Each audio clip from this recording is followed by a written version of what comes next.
All right. Welcome to another episode of 10 Horse Money YouTube channel, Tuesday Night Live. Missed last week, so it's good to be back here. If you notice, we got a new look, upgraded my StreamYard subscription, and we're running at 1080p on my end. Got a nice banner. Things are shaping up to be a little bit different. Matt's going to be on here in a little while. We're going to talk about some crappie. And we got a new sponsor. You see up there in the upper back corner. I want to go that way because that's where it is on my end. But up there, Bass Braid. Partnered up with Bass Braid. They're sponsoring the live streams for Seeing Future. And of course, Baitworks has been on board for quite a while. And I always got to give a shout out to Cumberland Pro Lures. Check out Bass Braid though. I've been fishing that braid for the last couple months, and it's pretty nice stuff. It is it's 8 strand. It's exceptional brazen resistance, very sensitive stuff, just everything you want in braid. It's pretty cool. I like trying out new products, and so far I've been extremely impressed with it. I've got it on a frog rod, I've got it on a punching rod, I've got it on a topwater rod, and I also got it on a spinning rod. So it's the same company that makes the sniping braid. Sniping braid's been out for several years, and they're real popular in the crappie world. But they just decided to jump into the bass market with the Bass Braid. So it's a proven, it's a proven braid. Check it out. And it's priced really, really nice for what you're getting. It's a good price. So go out there and check that out. And also Baitworks. Baitworks is a premier mom and pop. It's not mom and pop. It's a premier box store down in Springfield, Missouri. They are running some really good Black Friday stuff right now. So check out Baitworks. And as always, use the code THM10. It will get you 10% off of your order, unlimited orders, however many orders you want to place, 10% off. And check out their bargain bin. One of these times I'm going to go through the bargain bin live on the stream. They've got a bunch of good stuff. It's not just, a lot of bargain bins. They just throw kind of the stuff that they're trying to get rid of. They have a lot of really good stuff in there. I mean, they've got, you could spend a couple $100 in there and get all good quality stuff. So if you're just kind of surfing on the internet, check out Baitworks, look in their bargain bin, use the code THM10, 10% off, and get you some goodies, man. Nothing better than getting some stocking stuffers. Christmas is coming up.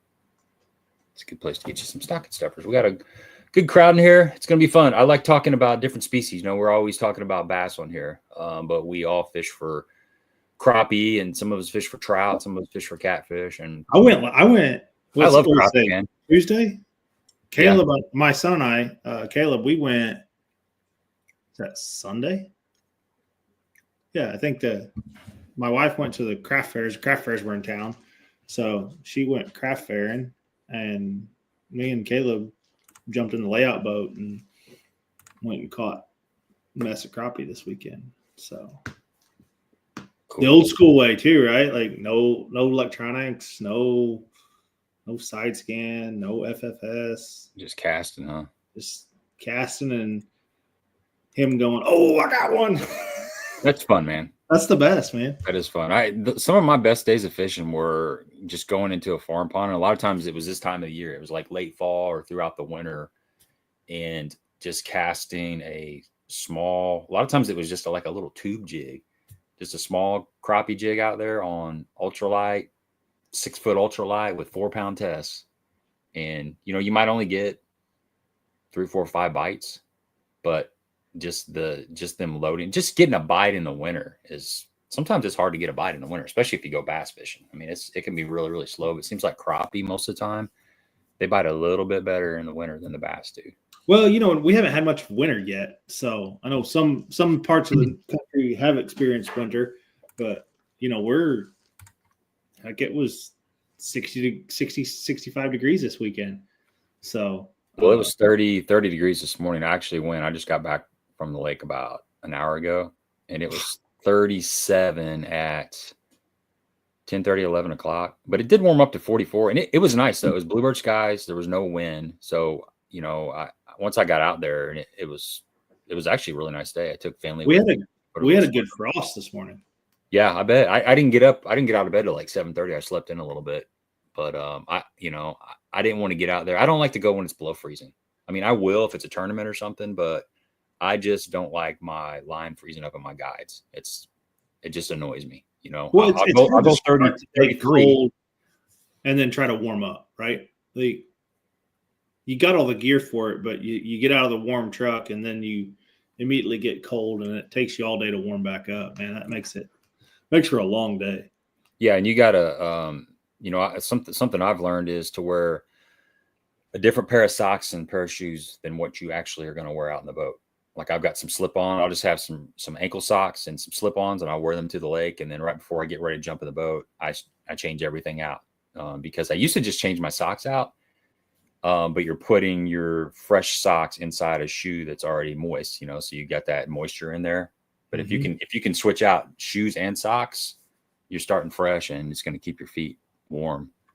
And you want those shoes to be loose too. You don't want your feet crammed in there because you don't have any circulation. Yeah, you want your stuff to breathe. Yeah, that's right. That's a big deal. That's the problem I used to have when I go deer hunting, man. I'd shove like 75 pairs of socks and stuff my boots in there, and within 10 minutes of sitting still, my feet were numb. It's crazy to say this, but I've learned over the last couple of years, less is more. One really, really good pair of wool socks is worth its weight in gold versus trying to put 3 or 4 pairs of socks on and do definitely all the stuff. Now, hot hands are like God's gift to cold feet.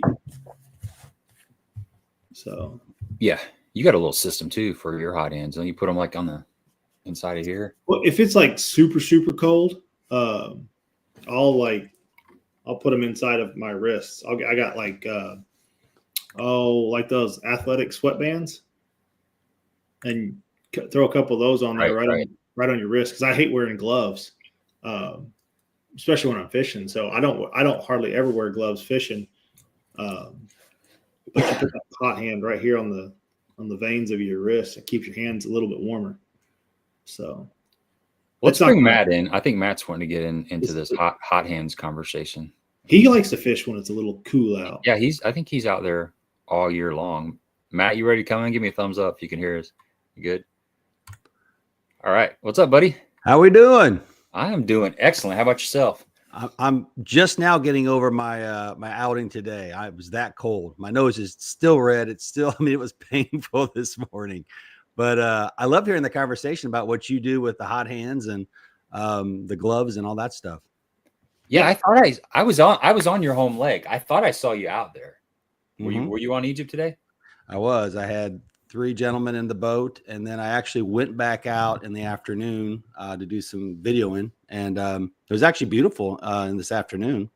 But this morning it was a little chilly, so that was probably one of the colder days of the year, actually. So, well, you're not acclimated to it yet, are you, Matt? Like, we haven't had that cold snap. No. I know. What was this past weekend? I walked outside to do a little yard work. I was like, man, it was a cool morning. I was like, I'm not cut out for this just quite yet. No, I think today was actually the coldest day of the year, or at least of this season, I should say. Right. So, yeah, it was cold, and I actually had a guide trip scheduled for Friday, but we elected to reschedule it just because I think the high is something around 30 or something crazy. So Yeah, I mowed the yard.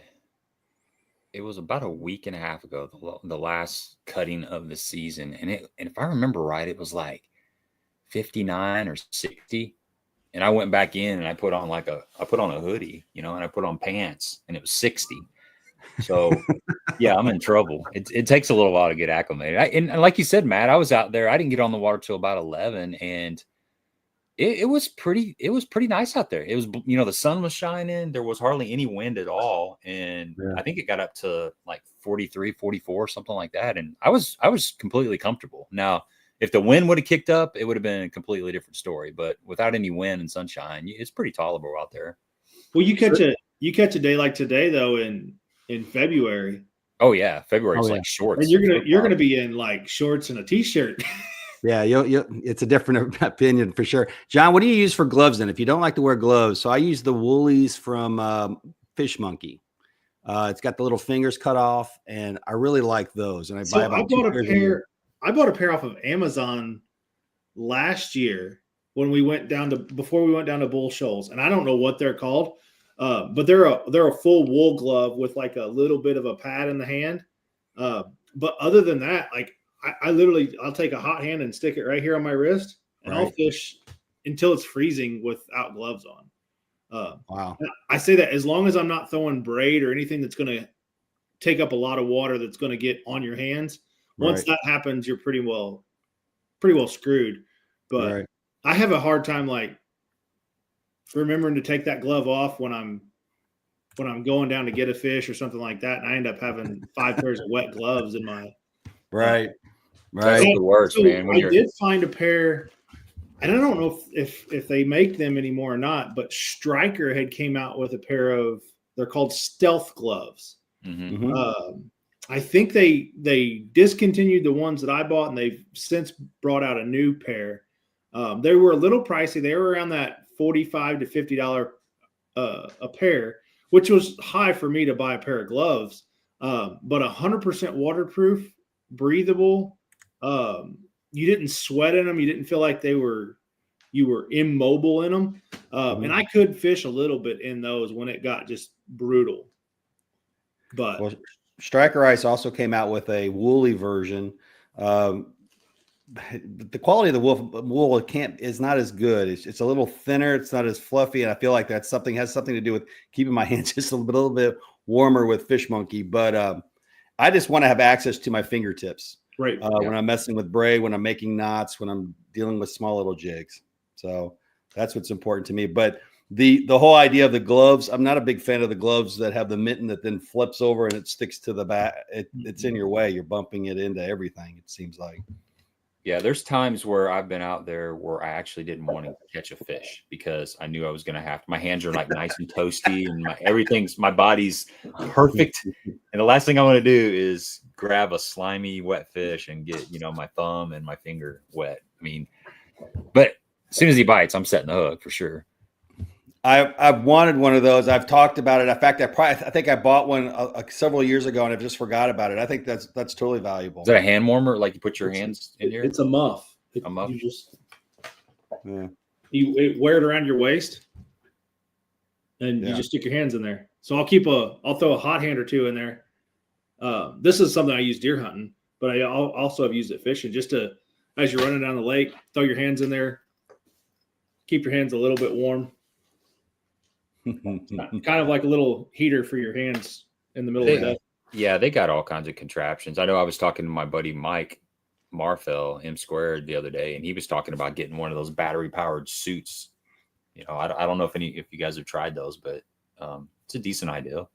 My wife and I were just talking about that. She wants to get the heated vests, and honestly, like that's not a terrible idea, especially when I deer hunt a lot. So when it gets brutal like it's going to get this weekend, like you want something that you're not going to be over dressed in, especially for bow season, but you also want to keep that core warm. You keep the heart and the chest warm, you can stay out in a lot of stuff. So. I thought about those a lot, but it's always one of those things where you think about it at the wrong time and then you forget about it, and then when you're back out there cold again, you're like, why didn't I get that? Yeah. I didn't get it. Yeah. And I go through another season without it, but I think it's a fantastic idea. They're a little expensive though, from every time I see them. But the one other thing a buddy showed me one day was like the big giant hot hands. Yeah, they make a sticky version of those, and just stick it on your low back. That'll keep you warm too.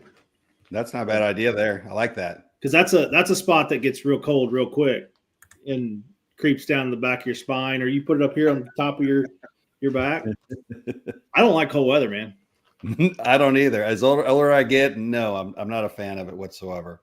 So how was the fishing out there today, Matt? I'll tell you what, we had a north wind right today, and that was a switch at 180 from what we've been having, and so the bite was definitely tougher for us. Now I had several people in the boat, but we didn't see the amount of fish that we have been seeing in the last 2 weeks. The last 2 weeks has been fantastic, but today was a little tougher for us. Moved around an awful ton today. And I attribute that because to me on Egypt, if you've got a south wind and it goes to a north wind, it's a moving day. Those fish are making a transition to another part or another corner. They're moving. And so that's what we experienced today, I felt. And this is, you've been doing several guide trips in the last 10 days. And today was without a doubt the more difficult one. So other than that, it's been fantastic. Today's probably this is the time to go though. Yeah. This is when they're biting. I thought I saw you. Were you set up right off the mouth of your cove on that roadbed coming off the island?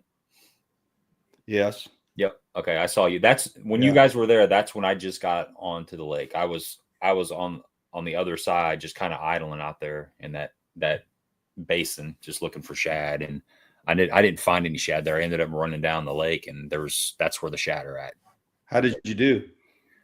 I caught some fish, but I was testing out a new bait by Bill Lewis called the Depth Strike, and it's a little it's kind of like a little spy bait, but it doesn't have the spinners on there. So I spent a lot of time just practicing with that and kind of getting a feel of it. But later on, I picked up a spoon and I started catching some fish on a spoon. Man, there were a lot of fish in that area, but they were acting kind of funky. I mean, a lot of follows, a lot of just they'd hit it and they let go. Like I'd feel the bite and I swing and there's nothing there. And so they were just kind of funky. They're so locked in on those shad right now. At least the bass are, that it makes it pretty difficult. You almost got to look for the fish that are sitting off of the shad. Those, to me, those are the ones that are easier to catch.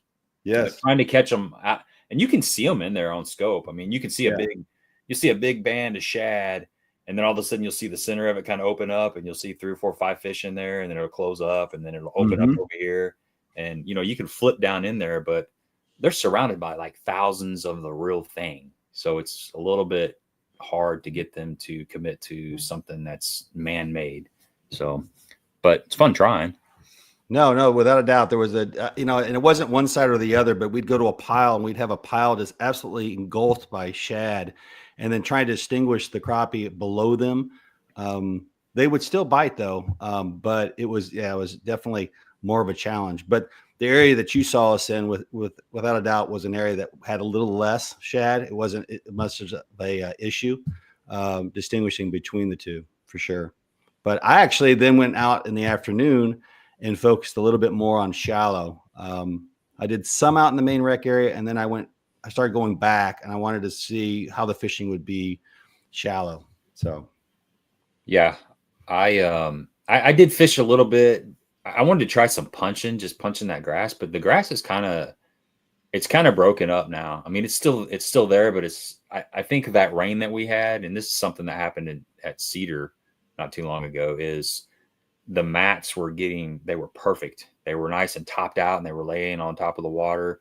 And then we had, I don't know how much rain you guys got over there, but you got enough to make the lake go up a foot or so. And that water just pushes those mats, it straightens them out, and then it gets up above those. And so it becomes just grass again, like submerging grass for the most part. And you lose your mat. You need that water to draw down and all that grass to lay down. And then that's when you can punch and you can catch them on a frog. But I went and looked for that just to do something different, and I couldn't really find it. I checked a couple areas that typically will have that going on this time of year, and it's just not going on. So I did find, there's a lot of brush piles in that lake. There's a lot of little sneaky brush piles that are just kind of in random spots. And I need to start crappie fishing more, because I did find a couple piles that had some crappie on them. And I'm like, dang it, if I'd brought my crappie stuff, I could probably get some fish out of that.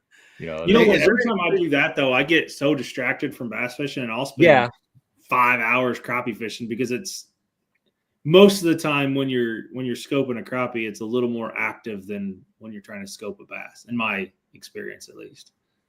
So is there any truth to them working on the dam at Cedar and Grassy? Not to get off topic, but I don't want to forget about this, because I think you guys might know. Somebody said they were going to be working on one of those lakes, Grassy or Cedar. I'm not quite sure, and that they were going to. What's the story on that? It's Grassy for sure. Ron DeRosa, who lives right over there by you, he's actually talked to, I'm not sure exactly the establishment that's doing it. I don't know if it's the Department of Natural Resources. And if he was on here, he'd probably be on here later, but he kind of filled me in on it. I can't remember exactly the details, but from what I gather, there's a leak in the spillway on Grassy, and they were going to pull it down. I want to say like 10 feet. Wow. So the lake's going to be inoperable as far as launching a boat other than like a kayak. And they may even close it down. I don't know.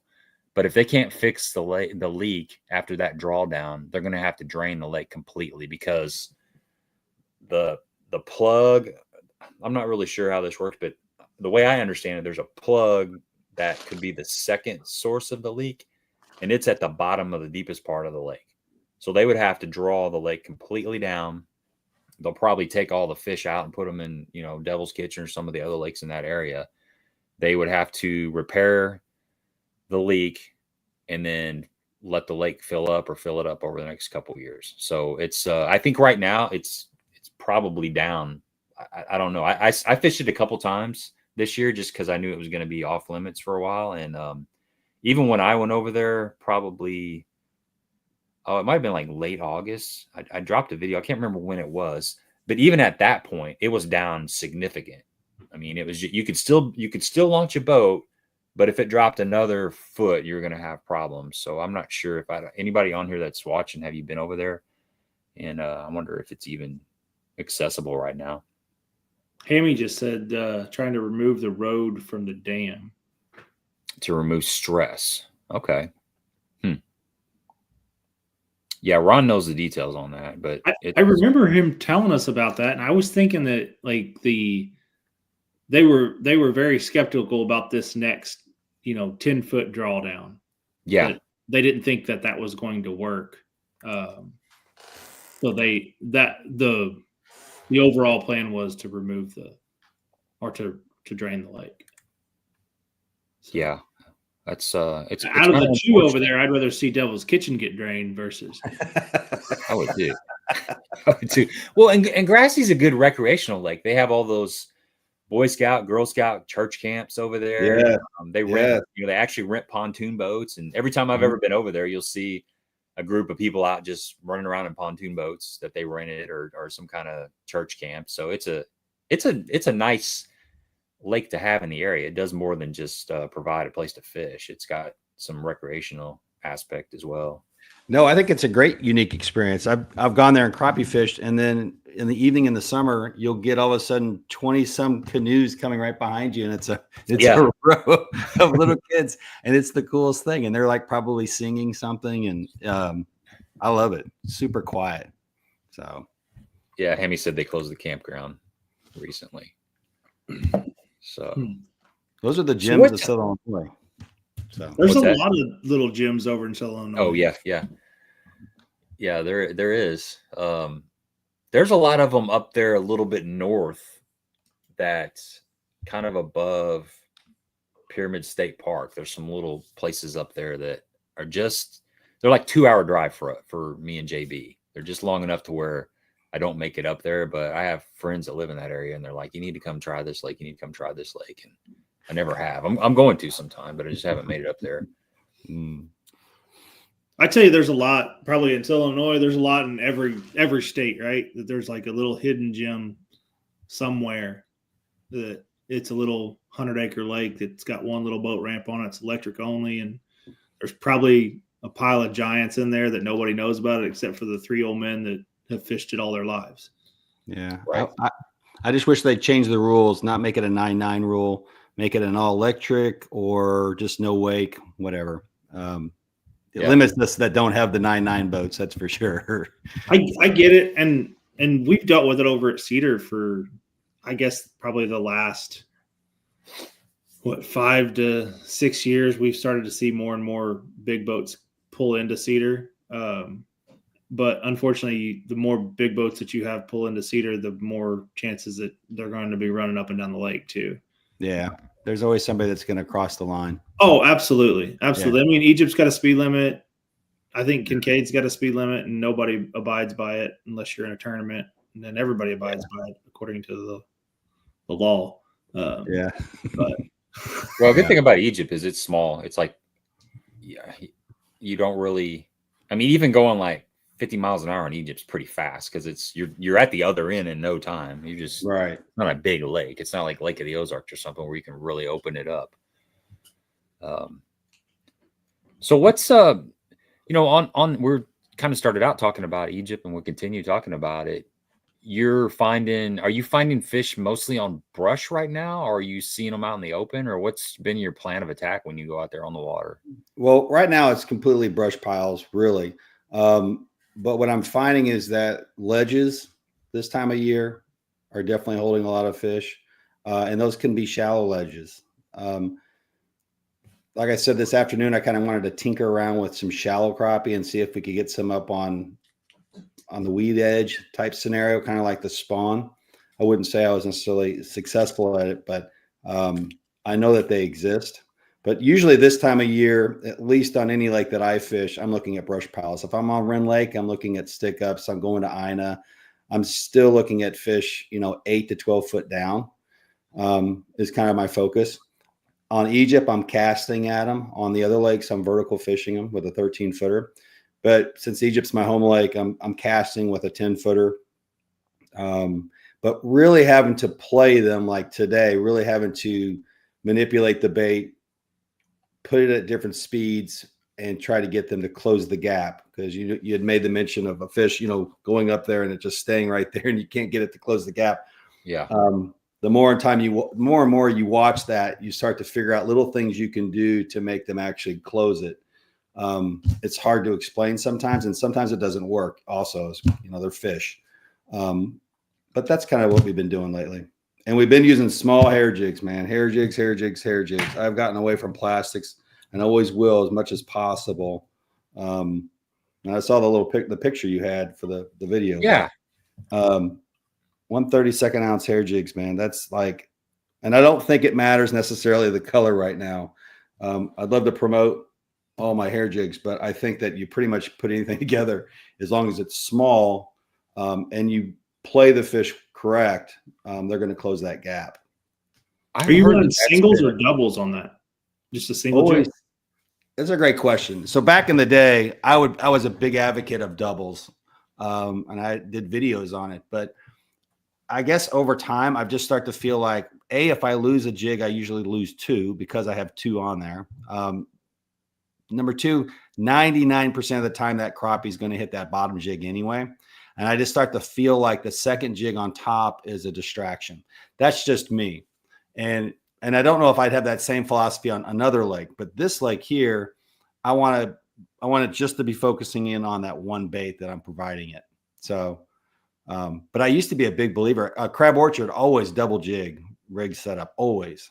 But it's single. To this day, double jig. To this day, I'm only a single. I do single. That's it. But on Crab Orchard, still single.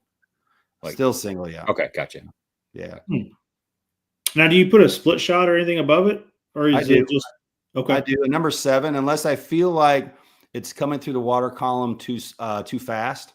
If I don't feel like they're getting a chance to see it, or maybe I just feel like the fish are lazy, they're not moving around, they're just sitting there, then I want it to really float by as slow as I can possibly get it to float by. And see if that changes something. If I still think they're missing it, then sometimes I'll even go to a 1/16 without a split shot, make it go as slow as I could possibly make it go, and see if that changes. If it doesn't change it, then I go right back to what I normally do. And it's just, that particular pile of fish. So is the 32nd about the heaviest that you'll go? Well, is it the lightest or is it the heaviest? The heaviest I'll go is a 1/16. 1/16. Okay. The 1/16 is as heavy as I'll go. I'm just not a 1/8 guy. If I need to get it down there quicker, I'll just add a bigger weight. So yeah, that's but I'm a 1/32 ounce. We started, I know SCME's on our website. We started selling these. This thing is probably the hottest selling item we have right now is these Let's Go fishing packs. And so you get all of the 1/32 ounce jigs. There's 9 different versions. You get 5 of each. They're almost $1 a piece. That's it. And it is without a doubt probably the number one seller right now that we've had for the last month. Yeah, that's the one right up there. Yeah, right here. Yeah, it's crazy. Those are the jigs I use. I use them 100% of the time. Oh, okay. And I'm a big hair jig guy. I mean, I'd love to use plastics if I thought, but I'm about efficiency. So hair jigs are efficient. I can pull up and try to set the hook. If I miss it, I can let it go right back down with confidence that it's still there. It hasn't pulled back. And I just don't have a bunch of plastics in my boat anymore. If I can get away with hair jigs, which right now is a great time for hair jigs, I'm using hair jigs. There was only a good price, man. I mean, 45 jigs for $50. That's a good price. I mean, for like somebody that's looking for a gift coming up. Oh yeah. That's a good price point. $50 is not crazy amount, but I mean, that's a good bang for the buck. You're getting a lot of good stuff in that one. But it's all about playing the fish right now, at least for me. And here on Egypt, we're dealing with a black crappie, as people know. And so it's a finicky fish. And if you really play them correctly, you can put a ton of fish in the boat. Today was a tougher bite than normal, like I said. And we had to play them a lot. And getting that and teaching people that quickly in a boat is a challenge. It's usually the first hour and a half, it's kind of slow. What's I'm seeing several rods on here. Talk a little bit about the different lengths of rods that apply to the different techniques that you're out there doing. Okay, so we start off with the hammer 10. That's my go-to. It's a 10-footer. I'm a big 10-foot rod guy. I like it because I can vertical jig, I can flip it, and then I can cast it. It's the rod I have in my boat always. That is the rod I would use on Egypt all the time. Then you go to the Savage 13, and this is a very unique rod. This is a rod that starts off foremost a 13-footer, and then it has a 2-foot and a 3-foot section that is sent with it, and that allows you to extend it out to a 15 or 16-footer. Okay. So play the scenario like when we go to Grenada, we use a 13-foot rod, and then all of a sudden you realize, man, if I had 2 more feet on this rod, I could still just vertical jig this fish. And so that's why we came up with that idea. So you can extend it all the way out to a 16-footer. And that's our tournament rod, without a doubt. They're built the same with like the hammer. It's incredible. Is that a really stiff rod? Yeah. And so is the hammer. The hammer's stiff too. Okay. I mean, they're not fast tip rods. They're meant to feel everything that touches that braid. And you do. They're robust. They're good rods. And what about this guy here, the 6-footer? So that's our newest introduction. It's the Maverick. It's a 6-footer. It's a 1-piece. It can be used as a dock shooter. There's a lot of people out there for crappie fishing that like to cast with the smaller rods, a 6 or a 7-footer. And so we came up with the Maverick. Yeah, that's kind of my go-to. Has been a 6 to 6.5 foot just for casting and traditional kind of crappie fishing before the long rod came into play. Yeah, I like that 6-foot, and then you got an 8-footer too. Yeah, and so the thing then I'll talk about the King's Tail, and I'll tell you why I don't use them personally. But I use them on certain lakes, but certainly not Egypt.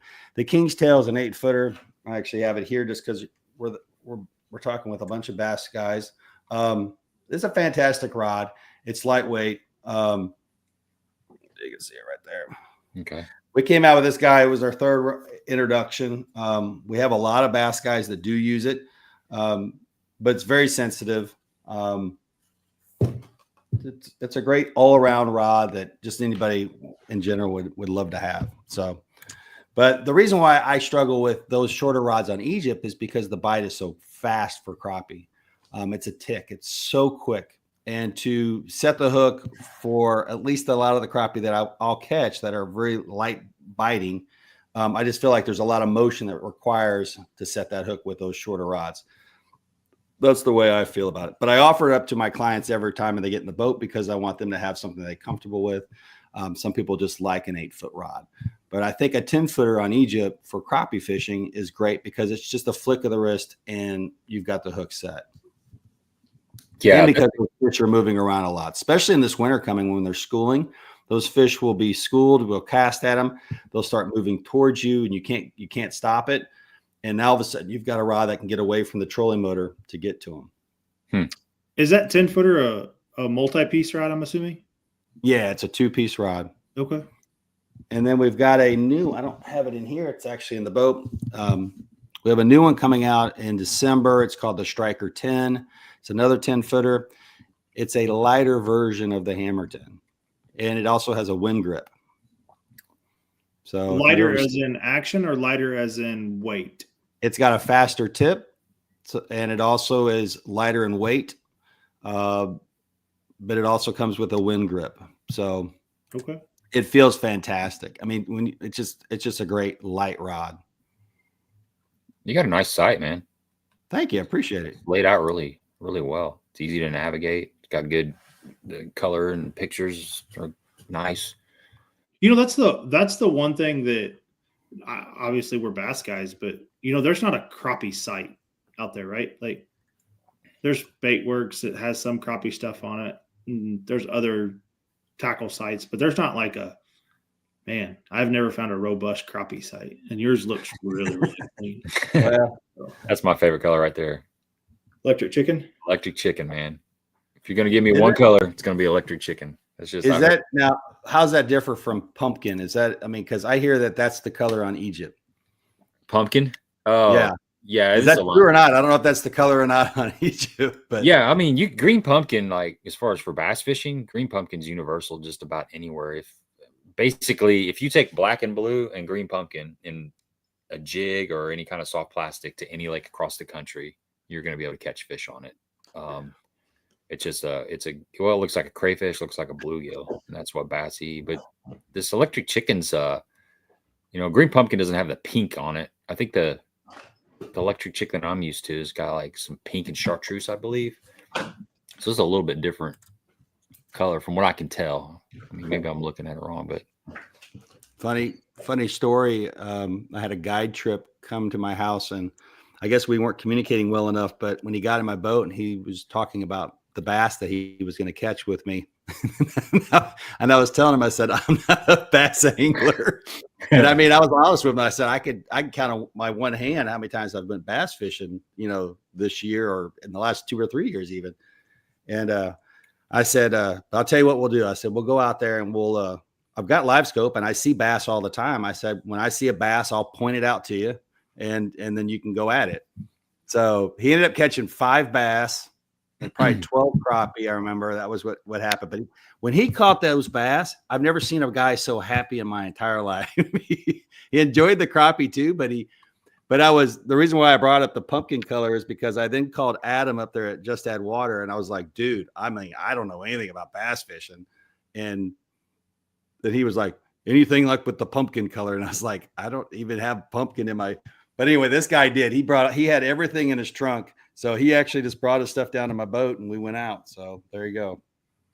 Yeah. What was he throwing? One bass trip. What was he catching them on? Like a worm or something? I think it was a worm. And he kept changing baits. I remember that he changed it a ton of times. And his most success was up against the weed edge. And this was about 2 months ago. So it was 2 months ago. But I was honest with him. I said, I don't know anything about bass fishing. So he truly thought you were a bass guide. Yeah, he just thought, I think he thought I could catch anything, or that was, your guide, you can fish for anything. And if you're a bass guide, your title is 3-pound fishing. That's like I'm an average old bass fisherman. Yeah, there's a big difference between a 3-pound crappie and a 3-pound bass. Yeah, both are nice fish, but one's a lot more. One's a trophy and one is not a trophy. Yeah. Yeah. So let's talk about Braid. You got that up there? Yes. I'll show you what I use. And then we'll get into bass Braid because I have it here as well. I'm a big fan of the Comet. So that is without a doubt the best braid I feel for crappie fishing all around. If you're going to fish any of the lakes in Southern Illinois, you start to get south of Memphis, and we're talking about the big lakes, the Ross Barnett's, the Grenadas, all those type of things. I jump to the Optimized. Now, the difference between those is a small amount of diameter. So this is a 0.12 and the Comet is a 0.10. They're both 8 strand. They both have the new fibers that are out there. And actually Comet is available in black. So the people that believe that the fish can see high vis line, there's also the Asteroid. And that's essentially the same exact braid that I use here. These guys are the same. They're just named different because one is black, high vis. Huh. I don't think I've ever seen black braid. Really? Oh, So yeah. can In Crappie the not bass see? fishing world, like moss or green is really common. But black, nice. I like black because we've it sold a probably bunch of wouldn't it. fade out as much either. Say that again? Black probably, like when we use green or moss or whatever you want to call the color that we use, it fades out real bad. Yeah. You know, I get probably a half a season out of it, and it's not trash, but it's the first 30, 40 feet of it is gray. It's not green anymore. Yeah, I would agree. I think the color of the Asteroid stays longer. It's on my 8-footer that I have in my boat, and it definitely keeps its color the longest. It's still black. I mean, you can't tell that's changed at all. But I bet you can see the black kind of like you could see the high vis versus a green. I think the black would stick out. Like above the water for us. Yeah. Well, I'm gonna tell you right now. I mean, I'm 52, but I can't. I mean, my eyes aren't that good. Okay. That's the only thing I don't like about it is that when I cast it out there, I'm like, I keep having to look for it. You know, if I'm trying to line up my live scope and just trying to, you know what I mean? And but I'll tell you, there are a lot of people out there that believe the fish can see high vis, and so this came out, and this guy's been a great seller for him. So, and Matt doesn't believe that, I'm guessing. I don't, because I'm be honest with you. I fished with these when they first came out with Asteroid. I had them both out there and on all my hammers, and I went back and forth between them, back and forth, back and forth, back and forth, and there wasn't a difference. And I fish every day. So, and when I had these, you're not talking one day you went back and forth. You went back and forth for weeks. For weeks on end. Weeks. I still got a hammer in my boat with the Asteroid on it, and I still use it even though I can't see it. it's you know, I'm just so used to seeing a high green line on the water surface that when I go to this, I'm like, you know, it's just an extra step for me. When I got live scope, I switched everything on my spinning reels to high vis. Did you really? Mm-hmm. That's cool. Because I'm colorblind, so I'm thinking the black might have like a little more contrast than the moss or the green. Because the moss or the green, I'm like you, I'm like half cocked on the side trying to figure out where my line's at. And then you're usually if it's calm, you shake it and you see where the ripples are coming off your line. Right, sure, of course, yeah. But yeah, I'm blind as a bat when it comes to that stuff. So it's hard to see that green stuff. So obviously this is exciting news here about bass braid for everybody. So everybody that doesn't know much about bass braid, Sniping Braid came out with bass braid. It has its own website, but right now it's currently linked to Sniping Braid. It comes in 40, 50, and 60-pound weights, moss green. I think they're 150 yards. Yeah, they're 150 yards. They're 8-strand. All the feedback Sniping Braid has gotten has been amazing. And so it's an introduction to the bass world to see if there's an interest there. There's also a catfish line, but we really want to start getting into the bass world and start offering different colors, different weights, and see what the anglers have to say about it. So that's the first introduction. And, you know, we got these just before the shows so that we can really kind of start getting them out there to all the anglers, starting in Collinsville in early January. Yeah, like I said in the introduction, I've had some of it for a couple months now, and it's super smooth. It's super good stuff. I've been throwing the 40-pound with a buzz bait. I've been throwing a buzz bait on it, a plopper, walking bait, that kind of stuff. And the 50 has been my toad, frog, and then 60 has been the punching. And so I've got them on, and I got some of the Sniping Braid too. I got some of the 15-pound high biz, which I've been using that for like a wacky rig or Nico rig, stuff like that. Or a shaky head, and it's super smooth off the spool, which is nice. Some of the braids are a little bit, I guess it's got to do with that 8-strand. That 8-strand just kind of slides through the guides a little bit better than some of the other stuff that I've had. But so far, I've been pretty impressed with it. It seems to be pretty good stuff. Yeah, no coatings are on it. It also, they focus in on the smallest diameter possible to get to those weights. So you're experiencing an extremely small diameter for a 40-pound or a 50-pound or a 60-pound. So, yeah, and the price point is nice. 13. I think it's $13.99, correct? If I remember right. Yeah, something like that. Yeah, it's nothing. It's, you shouldn't have to spend an arm and a leg for braid anymore, in my opinion. And so that's what Sniping Braid's trying to do. You had mentioned doing a giveaway. So how do you want to run that? I got some right here. You want to do something to the anybody that comments in there in the live show today, or however you want to run it, bud? Yeah, let's give away some stuff. We're going to do 2 giveaways. We're going to give away some bass braid, and then we'll do a $25 Baitworks gift card giveaway. We'll do it right now. Well, I've got the StreamYard giveaway tool set up. We'll get that sucker running. Let me get it fired up here, and we will give away some bass braid. How many of your bass guys are using the Sniping Braid, the high vis, the low poundage? I would imagine a bunch. Well, we actually had a majority of the Mizzou fishing team using the 20-pound and the 15-pound.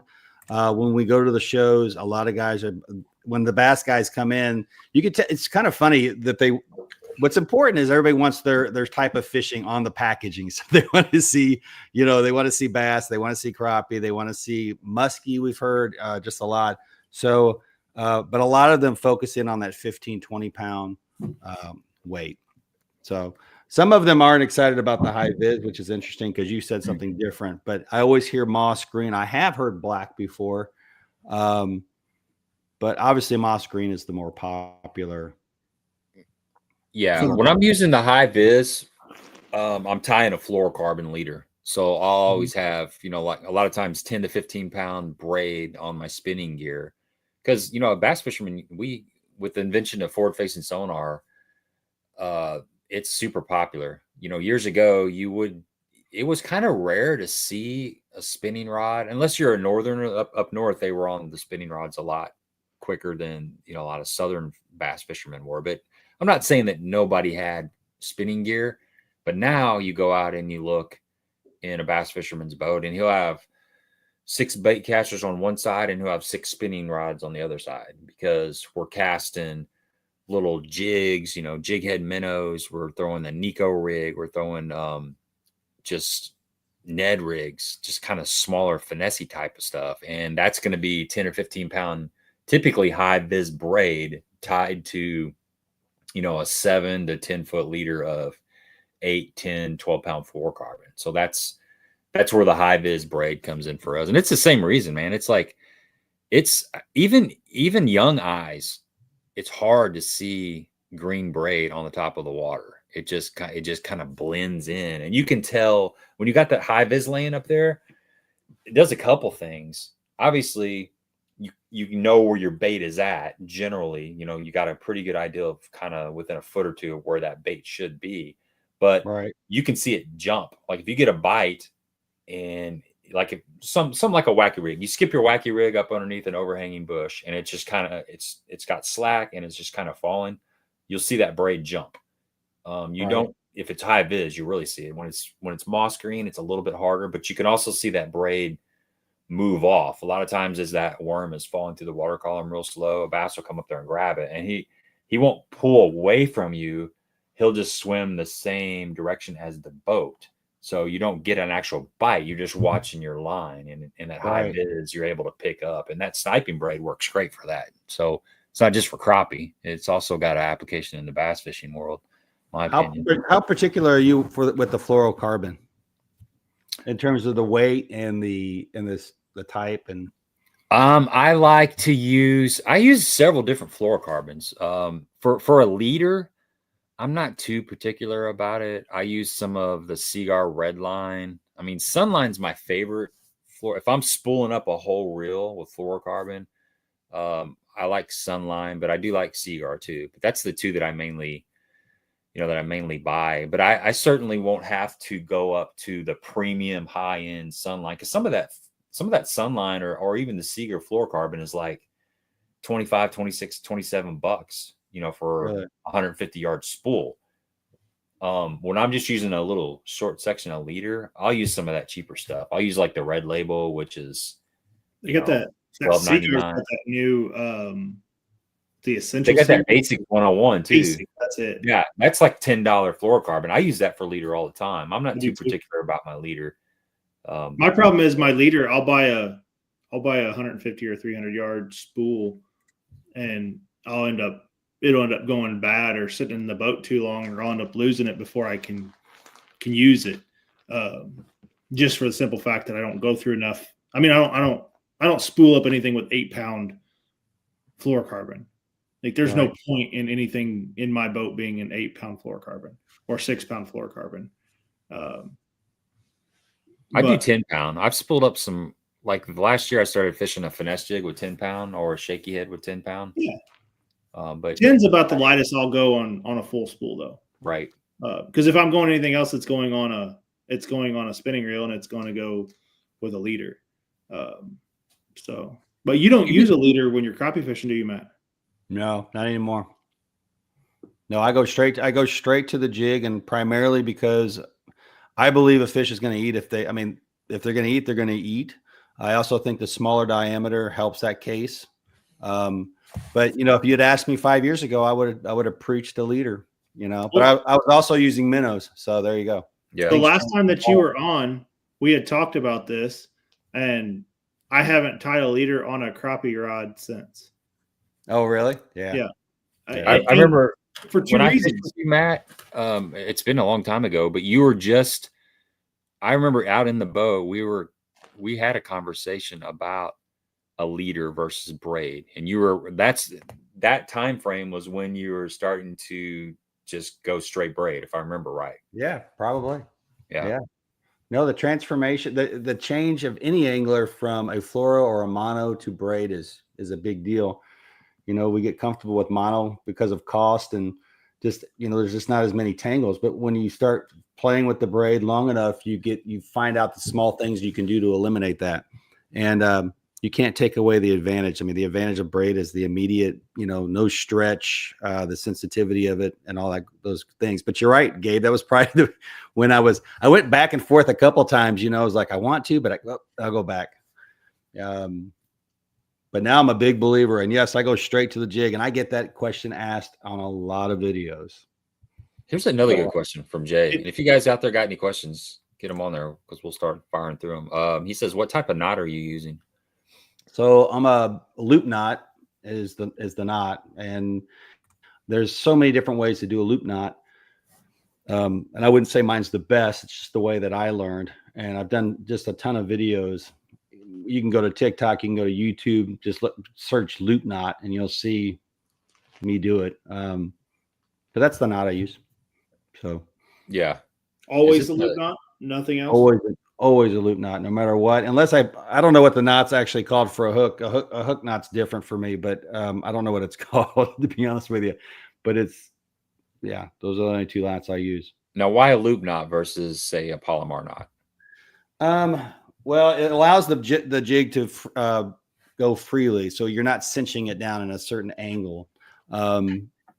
That's the theory behind it. So you can hang it up there with a loop knot, and you got the jig is completely horizontal. I think it gives it more action. So I agree. It's amazing. You talk about that. When I was growing up, we had this was a grandfather thing. We fished Horseshoe Lake, which is probably about an hour from you south. Right. Loaded with cypress trees, and we bluegill and crappie fished. But this was, I wouldn't say it was before the long rod days, but everything that long rod we had was all fly rods. We didn't have specific rods that we were using. But Grapple had us, with probably a 7 or 8 weight fly rod, anywhere from 8 to 12 foot. but he was adamant when we didn't tie a loop knot. We just tied your normal whatever, whether it was a clinch knot or a Palomar knot. I always tied a Palomar knot, but you had to have that jig. I just had a crappy jig sitting here.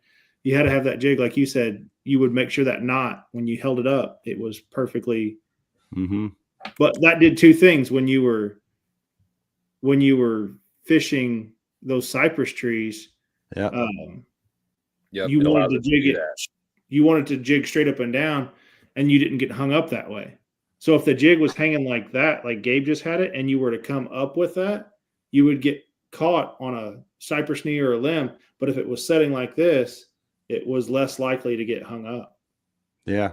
So little nuances like that. But, as a kid, I never thought anything of it. And then all of a sudden when Grandpa was, out fishing you 3 or 4 to 1, it's like, what in the world am I doing wrong? He's like, you got your jig wrong. You fix that jig and you start catching more fish. So I thought it was funny because I was doing the loop knot when I used to just do fluorocarbon. Cool. Doing a loop knot with fluorocarbon to me was very easy because it holds its shape, right? And all of a sudden you go to braid and it's all floppy and you have to kind of push it. And obviously you become an expert at it when you do it every day, but it was just funny the differences on actually getting the loop knot done. So it is weird because I've been tying a loop knot. Jacob, just get a hold of me and I'll get a hold of Matt and we'll figure that out. But I've been tying a loop knot. Yeah. Okay. I've been tying a loop knot on my frog with braid. And it is weird. It's like you got to watch where you put it's probably not as big a deal with a crappie jig because it only weighs 1/32, but like a frog actually weighs, I can't imagine, a half ounce. And that braid's so slick, it wants to slide. It gets away from you really quick. It's like you almost got to sit down and take the pressure off of the frog, or I can't explain it, but it's a lot harder to tie a loop knot with braid than it is with a fluorocarbon for sure. No doubt. I like the fact that you don't lose as many jigs either when you're using straight braid. I agree. I mean, that doesn't do well for business, but it sure does well for my pocketbook when I got a 10-year-old that likes to cast them right into the brush pile, and he sets the hook on one and says, I got one. I said, no, you don't. You got that brush pile. I can see the whole thing just shaking. But you straighten the hook out, you go back to fishing again. So we didn't lose one jig today in the guide trip, that's probably the first time in a long time, but we had to really pull them out of there. You talk about having, would you have 3 or 4 guys in the boat? Yeah, today I had 3, and I always tell people that doesn't equal more fish. I always tell them because you're going to get in the way. That's a lot of bodies in a boat. I always ask them about their weight, how much they weigh, because I want to know that we're within the capacity of the boat. But yeah, so I always tell them, this actually means our catch is probably going to decrease because of all the action that's going to be happening in the boat. So, but some people, it was a father and 2 sons. I mean, that's what they want. So, right. So how do you do that? Do you have 2 scopes in the boat now? Do you have a front and the back, or how's that work? I've had 2 scopes in 2 of my boats, but I've gone back to just having 1. And if the pile's big enough, they're all 3 casting at it. One's casting sitting next to me, one is casting over me, and then one person's in the back of the boat and they're casting out there, not blindly, but they're not as going to be as pinpoint, obviously, as these 2 guys that are with me right here. But today's group, there was always one guy sitting out. So one guy would just sit out. One gentleman wasn't really a fisherman, one of the sons. So, but he would come up once in a while. So, okay. I was wondering how it's a lot. It's a lot of things going on in the. And then if you've got everybody's got heavy gear on, I mean, it is filling the boat up. So, and you're cold. So, there you go. Yeah, I was going to ask you some live because I'm getting a new boat for too long and kind of bouncing back and forth on what I want to do as far as the setup. And I can't remember. I mean, I'm sure you've had several different setups. What are you currently running right now as far as live scope goes? So I run an 8616. That's a GPS maps version. It's a awesome unit. The disadvantage of that unit is that it's big, bulky, and you have to unscrew it and take it off your boat. There's no easy on and off like you would with the Ultra Series, which is the 126 SV. That's the one I recommend to everybody. I've had 2 126 SVs. I've had them when I had 2 on the boat. I had them both running my 8616 plus the 126 at the same time. I was really able to compare the pictures. And I really thought even that the 126's picture was better than what I currently have. But you cannot get away from the size difference. So what do you guys run yourself? I have 10 right now. Same. Okay. Okay. So size is everything. And so I can see so much more detail with the 16 just because it's pure size. Its processor, I understand, is the same as I think a 126 SV. Yeah. But So it's a big screen. It's not easy to take on and off. It's, you know, to me, it's a tournament angler's monitor. Is, you know, that's the only reason why you'd want it. Have you thought about going to like that NBT? So I'm really happy with 16. I think that's the max size. The only reason I'd go to that is if I wanted the 20-inch or 22 or whatever those other sizes they have. Certainly I've thought about it, but again, I think the 16 is just right for me. What is college football season? You could watch college football on one side and on the other. Do you guys use your units for waypoints? Not my Garmin. I'm separate. I have Lowrance and Garmin. So Lowrance is everything except for forward-facing sonar, and then my Garmin is 100%. Because we have the 1022, which is a slave unit, so it is 100% dedicated to live scope. Okay. Yeah, I've never even looked at a map on it. I don't even know. I'm sure it has mapping on it, but I've never looked at it. Yeah, I don't think a 1022 does. I think it'd be the 1042 that has the mapping. Okay. Right. Yeah. Go ahead. What do you got, Gabe? Oh, I was just gonna say, like, the way I do my waypoints is the same way JB does. You know, we've got the 12-inch at the tiller. We call it the tiller because we got the tiller 12-inch there, and then I got a 9 up front next to my live scope, and I put waypoints on the 9, and that's what I bounce off of. A Lowrance as well. Yeah, Lowrance. Yep. What's funny is the mapping on the Garmin units is incredible. I mean, I've heard when we go to new lakes, I have the chip for my Humminbird. I have a Solix, and I use that obviously. But when I am up there with my live scope, I'll put the map on for the Garmin, and you can do a split screen, and you can really see the topographical map, and it's very detailed. And you don't need a chip for it. It just comes naturally with the unit. The one thing that I don't like about it, and the reason why I still have a Humminbird up front for waypoints, is that their waypoints are so small. Like you can't see them. And I don't understand that. And we've went all through the functions trying to blow up the waypoints, like so that they're big and so you can see them. Yeah. We could not figure out how to do it. So their waypoints, their little images are like a little fish, a little hazard, you know, all the different little images, but there's no way to really make them bigger. And even when you scroll in, like, you know, you're scrolling into it, it's still small. Huh. So I was just wondering if you guys, some people, I just wanted to see if somebody has figured out how to change that. But see, and I always thought the Humminbird waypoints were really big. They are. Huge. I got bad eyes. Yeah, I like them because we need that midlife setting where just blows everything up a little bit. They are very big. That's that MB22, MBT22. That's the old man needs some bigger screen up there. Yeah.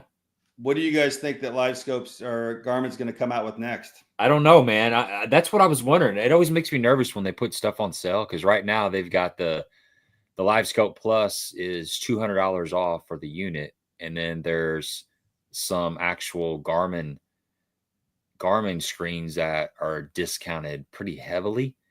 So it makes me wonder, since I'm getting ready to get some of this stuff pretty soon, I'm wondering what's coming out, but I don't want to wait because it's something that obviously I will use and I want to have.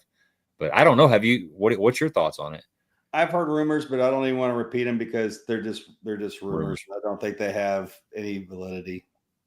And I heard those over a year ago, so I haven't seen anything. You know, I think it's a lot of the same things that you talked about with your is it the 8400 series with Garmin? 8600. 8600, excuse me.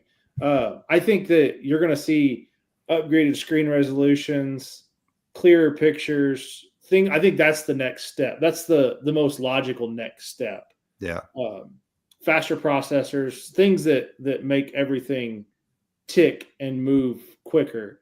Because I mean, we're in the age of, this has got to be just lightning fast, and if it's not, like, well, what are we doing? We were complaining today at work. I mean, a customer were complaining about having to wait 3 or 4 seconds for a site to load. I mean, for God's sakes, we grew up in the dial-up era where it may have been 3 or 4 minutes for a site to completely load, and that was one page of the site, not to go to the second, third, and fourth page. Right. So I think the units will get faster. I mean, not saying that they're slow today, but every little bit helps, especially in your world where the tick of a jig, and if it has any delay on it whatsoever, you could miss that bite. Yeah, that's where active target's behind. There's such a delay on it. I fished with a lot of people that have active target too, and it's a delay. It's weird. It takes you a little bit to get used to. Garmin's I've never been in a boat with active target. Oh, you should, if you have the opportunity, do it sometime. You'll definitely notice. The cone's a lot tighter. You have to be a better caster. It's an 18-degree cone versus a Garmin's a 20-degree. Not so crucial in crappie fishing because that's typically a lot shorter game. But a lot of times with bass fishing, we're casting 80 to 100 feet out there, and you got an 18-degree cone. It's you got to be more precise. You can get sideways on a 100-foot cast and miss the fish pretty long. For crappie fishing, you're a little bit closer, so it's probably not quite as crucial. I mean, it's got some benefits, I think, but there's definitely a delay. There's a big delay. If you ever get the chance to get in a boat with active target, I'd like to get your feedback on it. But it was definitely an eye opener for me throwing a jerk bait. You'd sit there and you chunk chunk chunk, and it would go chunk chunk chunk. Yeah, it's like a half-second delay. It's pretty hard to get used to.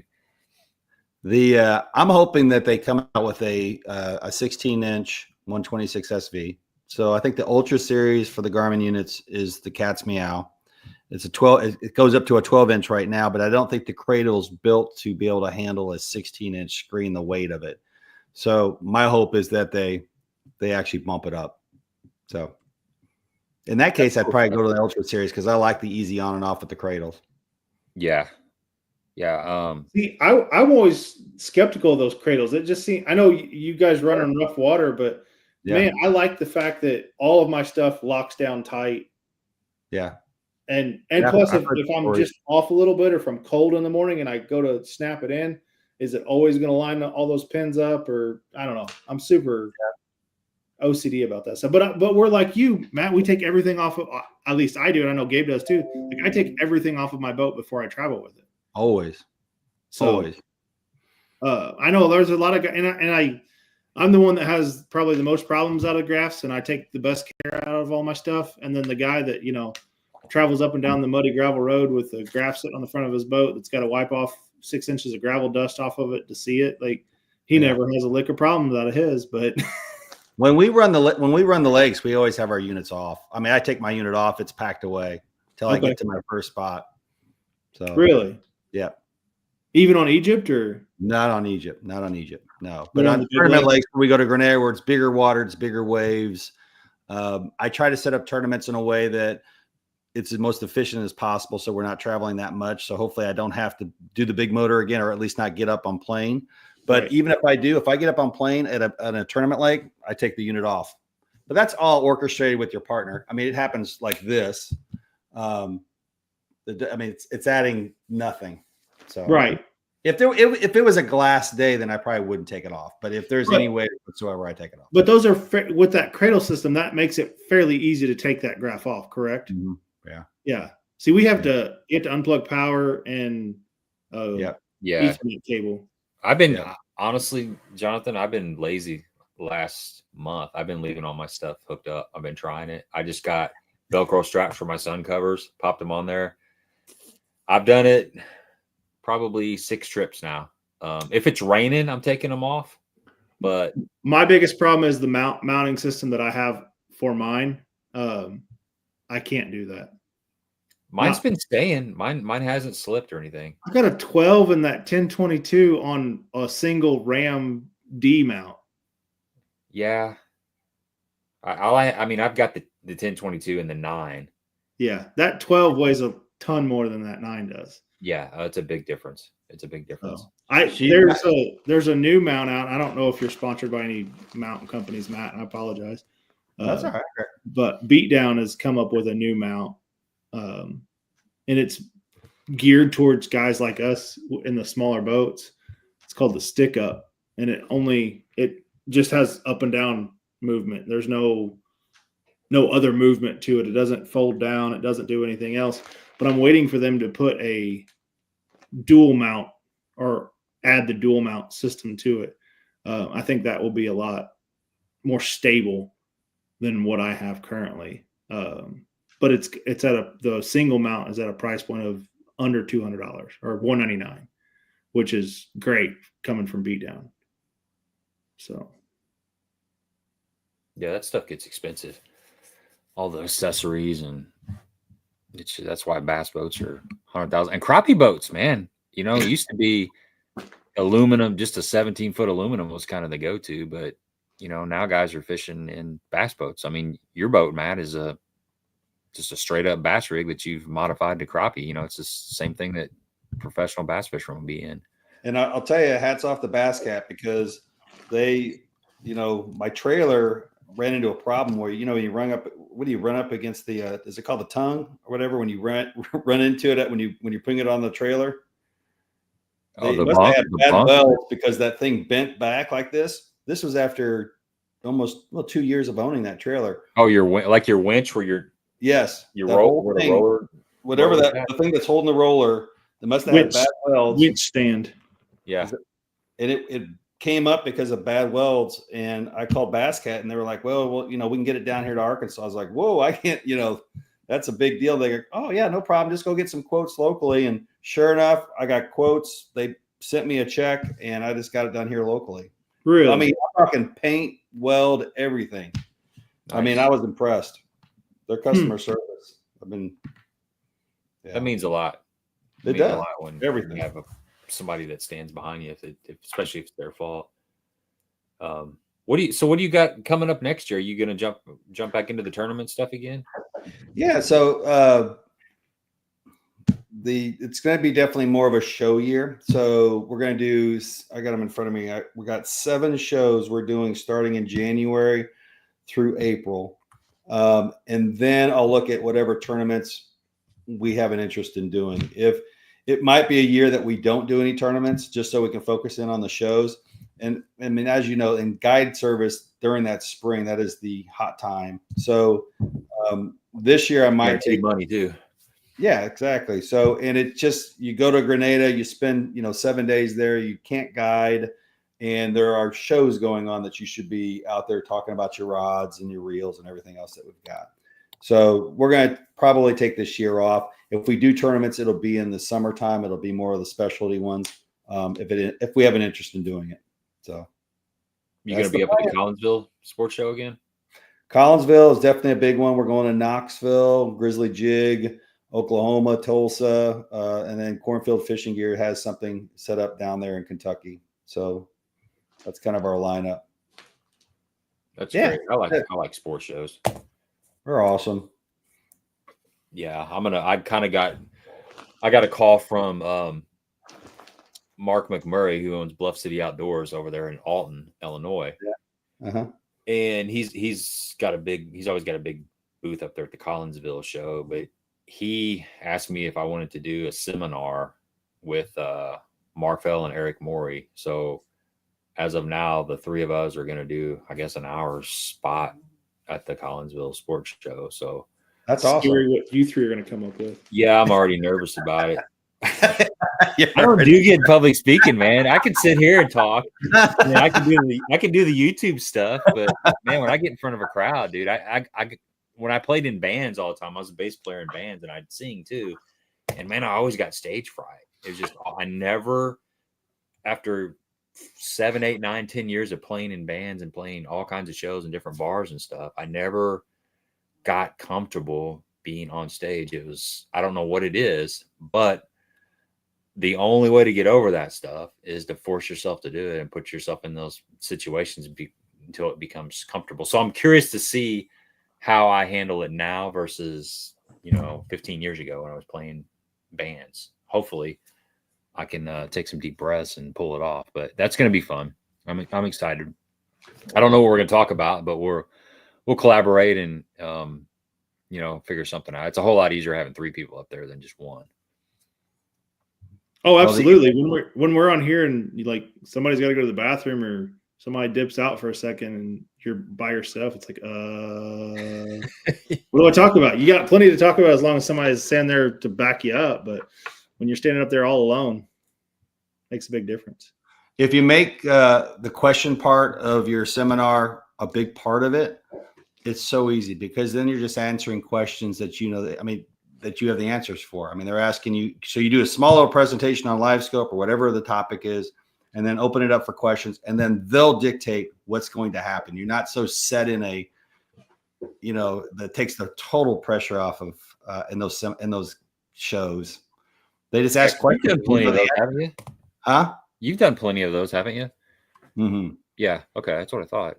We did how many was 3 a day in Columbus? That was 3 days long. It was what I found is because I don't have a huge staff for 3-pound fishing. So if I'm not in the booth, and that's typically who they want to talk to, they want to see the guy on YouTube. So I need to be in the booth. And so what I do now is I shy away from doing that, more staying in the booth with the products. So you can probably get more questions answered and more FaceTime by being in the booth. Yeah. And instead of that 1 hour, 30-minute, 15-minute, whatever it is, time slot that you need to get everybody lined up. And then, there's 30 guys in the back of the room that don't want to raise their hand and ask because they have the same stage fright too, right? Yes. We're talking about here. They don't want to stand up in front of a group and ask you a question. And maybe it's the dumbest question in the world in their mind, but everybody would benefit from that question. Ask the dumb question, because I promise you there's 30 other guys standing in that room that want to know the answer to that dumb question, but they're too chicken, what to say it. Well, when I was doing seminars when LiveScope just came out, and let me tell you, everybody had questions. It was amazing. So definitely the level of questions that you get now is different. Everybody has LiveScope. It's just fun to watch the transformation of it all. But I remember those first seminars. You couldn't get out of the room to go back to your booth because you were asking, and then there would be people there waiting to talk about LiveScope because nobody knew what it was, and they were wanting to learn. But now everybody that gets in my boat and everybody that everybody's got LiveScope, so which is cool. Very few don't now. It seems that way anyway. So you got the brakes in your boat too? Mm-hmm.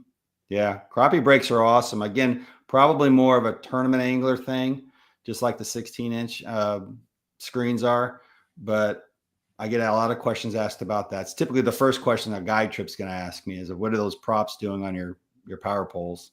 Yep. But they're awesome, and they allow you to have complete boat control. They break all the time, but you can fish when they break. When they break, it's not a deal breaker. You can still get to go out there and fish. But I actually, so on my John boat, I rigged up I think it's a 30-pound thrust Minn Kota, just clamped it on. It's a transom mount. I clamped it on the back, ran all the wires all the way to the front to a stomp switch. And I have that set up on my John boat. Now it's removable. I have a little plug-in back there for it and everything. But I didn't think that it was going to matter that much. That was just more of a curiosity test for me. Right. And man alive, best thing since sliced bread, and not just for LiveScope, but you're flipping down for bass guys. You're flipping down the bank. You get stuck. You ease up there. You get your jig out. You ease back, and I've literally eased back, flipped back in the same spot, and caught a fish where just as well as I do. If I would have rolled up there with my trolling motor, spun my trolling motor around and back out of there, would have never caught that fish. Yeah, but I was able to slide in, slide out, fish that same spot again and catch a fish. So. Just makes you more efficient on the water. Yeah, So. Stephanie, you definitely got to show up. I think it's the Friday. It's a Friday, Saturday, Sunday show. We're doing the 5 o'clock time slot on Friday is what I think Mark told me. And then next year, I'm probably going to be doing. There's a high school convention that's it's a 1-day deal up in St. Louis, and they've been asking me to do that, and I've been putting it off. So I think maybe next year I'm going to do that, and that's going to be a little bit more involved. That's one of the deals where they have, and if Jay's still on there, he was involved in it for a couple of years. But you got a room, and you're the speaker in that room, and there's I think 250 to 275 high schoolers, and then their parents and their boat captains, and there'll be separate groups, so that one group will rotate in the room, and you give your seminar, and then they'll rotate out, and another one will come in. So I think it's like a 7-8 hour deal.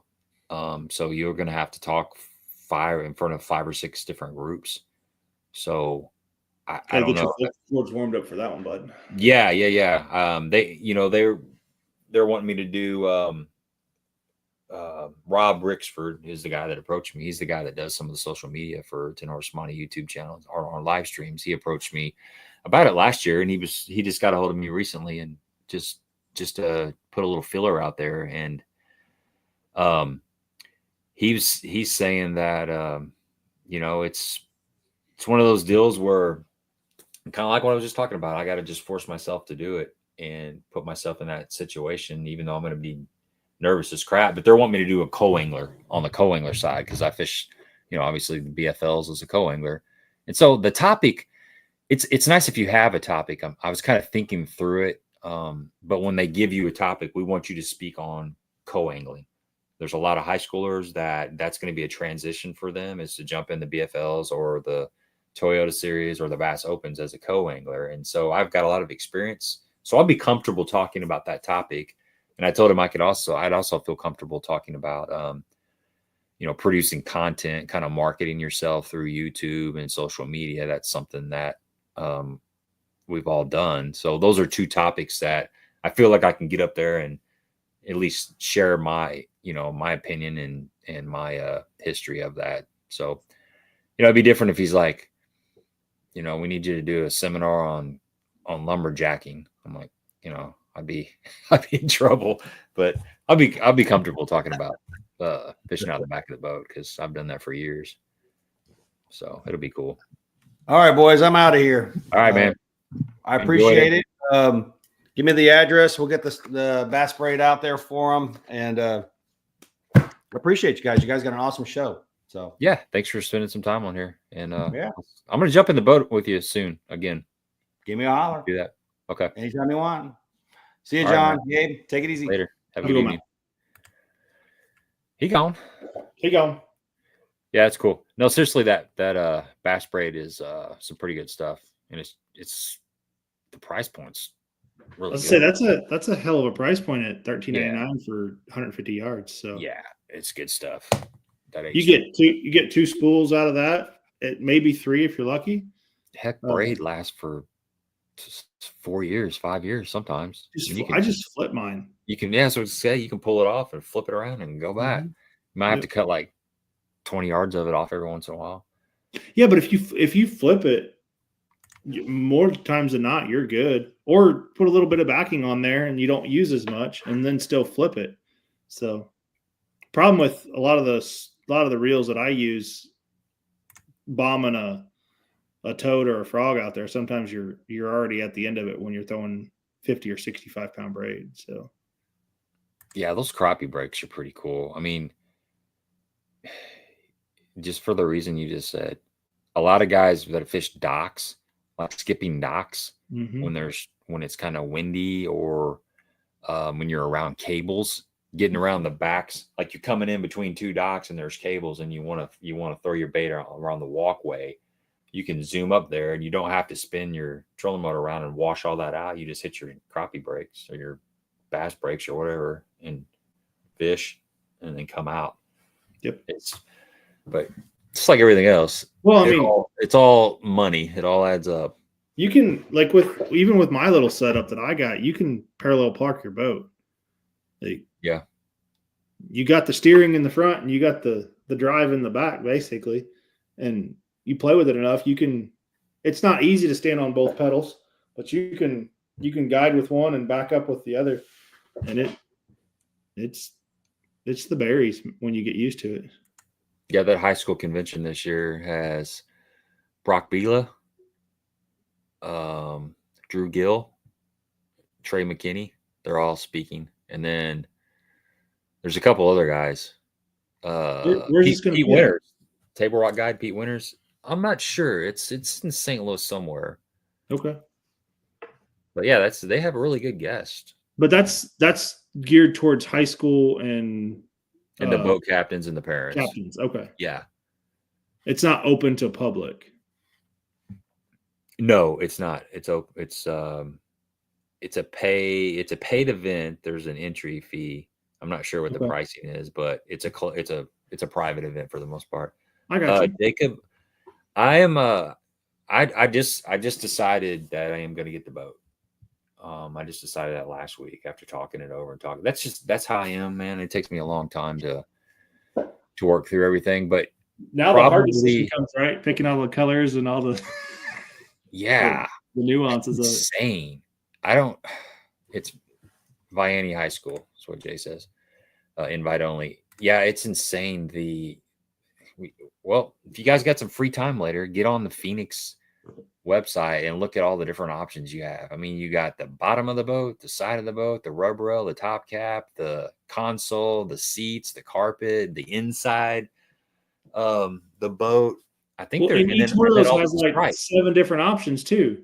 Yeah, and then you got every little stripe has the option to get a color.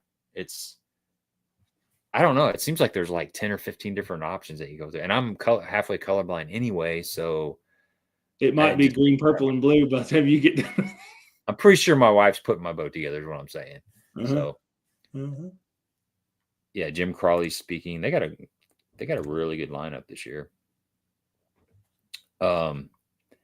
Yeah. So, yeah, Stephanie, that's right. You can build your own boat. I mean, whatever. Anybody can build their own boat as long as they go to one of the websites. They have boat builders on there. I've built numerous ones when I was looking at boats. Yeah. So, yeah. You can just build your dream boat. You can put whatever you want in it, and you can have $140,000 bass boat if you want. Put in the gonculator and see how much you're about to spend. Yeah. But in my situation, I am going to be able to just do all the colors and stuff. And then some of the gear I'm going to be getting, I'm going to upgrade my trolling motor. I'm going to get a Quest, which I think that's going to be a crucial thing that I'll have to have. And then I will get, they've got the 16-inch Lowrance, the live, on sale at Bass Pro Shops for like $2,100, which is a lot of money, but that's pretty cheap. But it comes with a 3-in-1 transducer too. Really? Yeah, $21.99. That's the Pro, right? The Live Pro? No, it's not the Live Pro. It's the Live.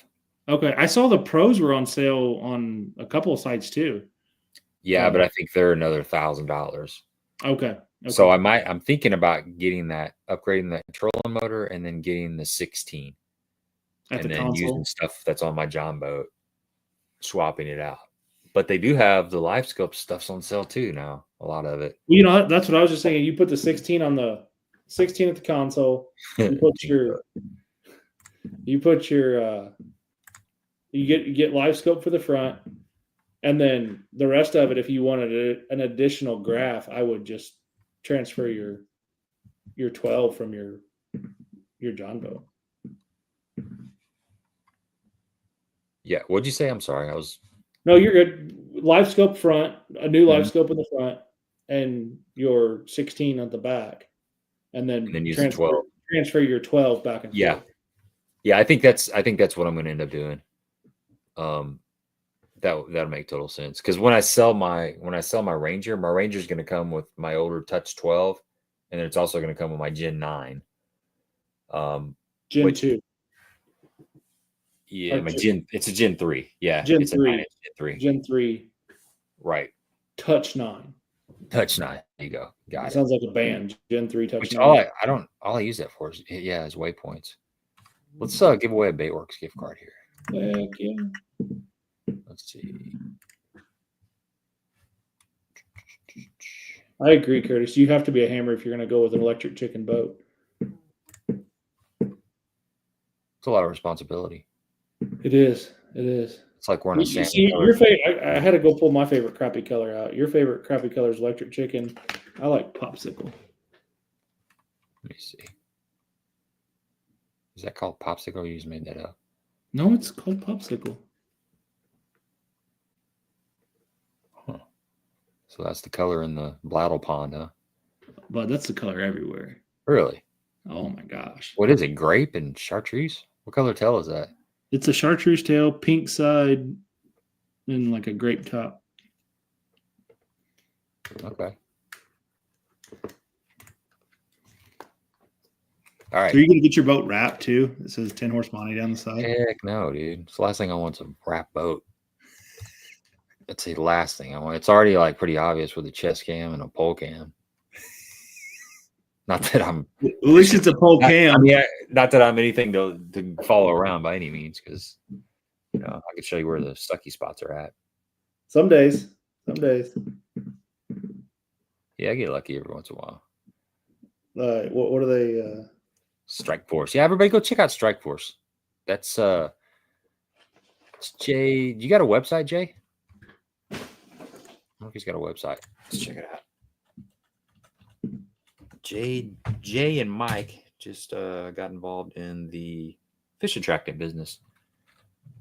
So go over there and check it out. Trying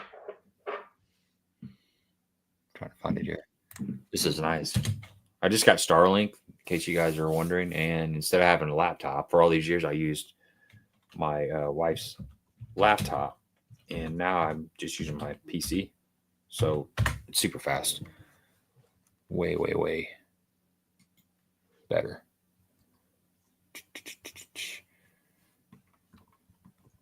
I don't know if I'm able to find it here. Yeah, they got it on like Land Big Fish has it. What are we looking for? Has it. It's just Strike Force, the fish formula. Oh, okay. I was just looking at Baitworks. Jason's not up yet. Yeah, well, let me know, Jay, when you get it, and I'll plug it on here. Check it out. See what's in the bargain cove. Oh yeah, Got some boots. Grundon's boots. Yeah, let's go to Baitworks. Check it out. Good idea.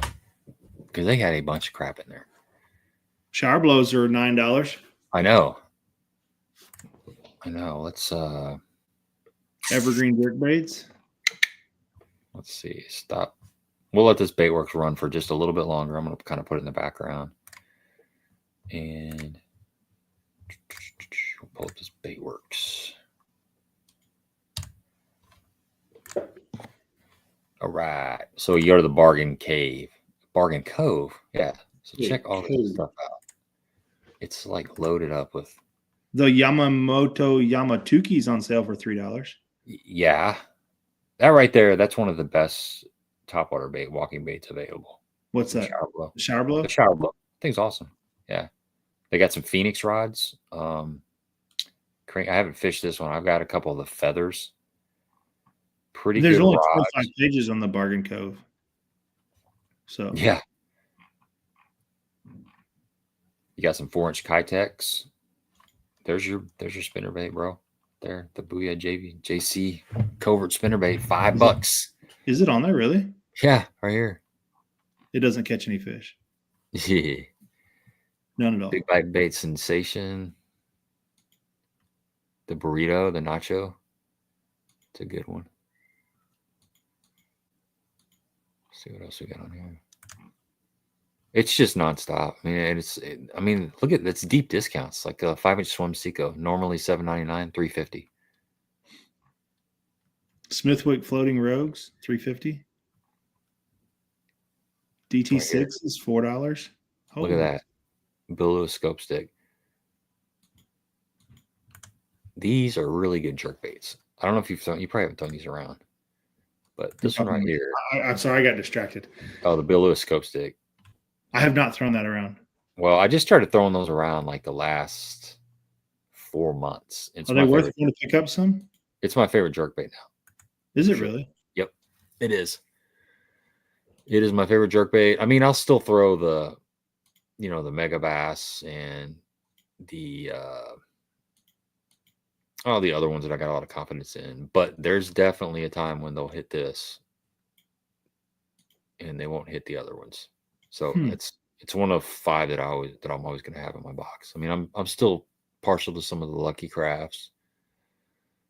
The McStick is a good one, but this the Scope Stick's pretty awesome too. They have interesting sizes, so they don't have a 110 or a 112 like the Berkeley Stunners are 112, the Mega Bass are 110. They have a 120, which is bigger, and then they have a 100 series, so it's kind of in between. Okay, it fills a little niche. But yeah, this Pro Blue is a really good color. This has been a good color. And then when the water gets dirty, like in the spring, that right there is going to get you some bites. have you caught many on that red? You know what? At Lake of the Ozarks, I did a couple years ago. Marfell had some. They were mega bass. He had them imported. They were like $30 jerk baits, but he let me throw one around, and I caught some fish on it. That's the only time I've really thrown it much. How about that Table Rock shad? Yeah, Table Rock shad's a good one. That's a good color on cedar in Egypt. I've caught. There's days when they'll hit that thing. I don't know why. It's ugly, but I guess it just gets their attention. A chrome orange belly is not a bad color either. Yeah. But yeah, they got all kinds of good stuff on there. Yeah, I got some Fritzides on there, some Divines. I mean, it's loaded up, and it's deep discounts too. And then they've got the Black Friday sale. Let's see what kind of new stuff they got.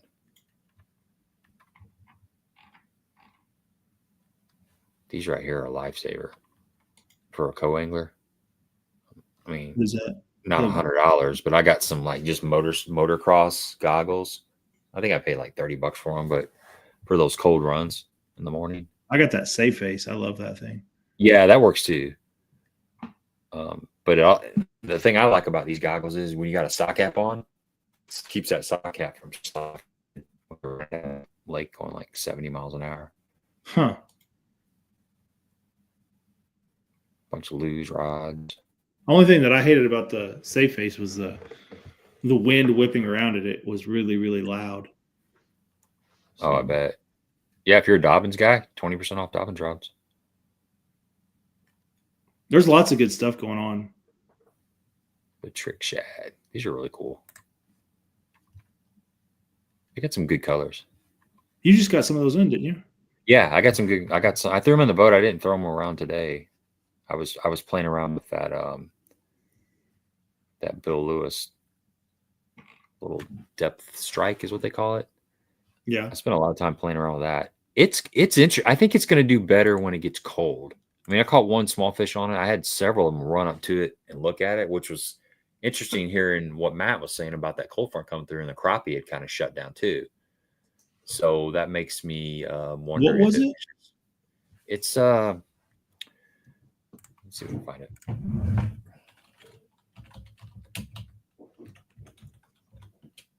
You said it was a depth? Depth. Did not spell it right. Who makes it? Bill Lewis. Bill Lewis.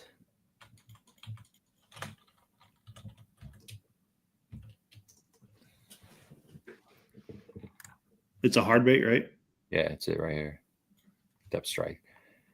Yeah. Yeah, it's just it's like a spy bait, but it doesn't have the spinners on it. It has small treble hooks. They make I think they have 3 sizes. They have a 3/8 ounce, a 1/2 ounce, and a 5/8.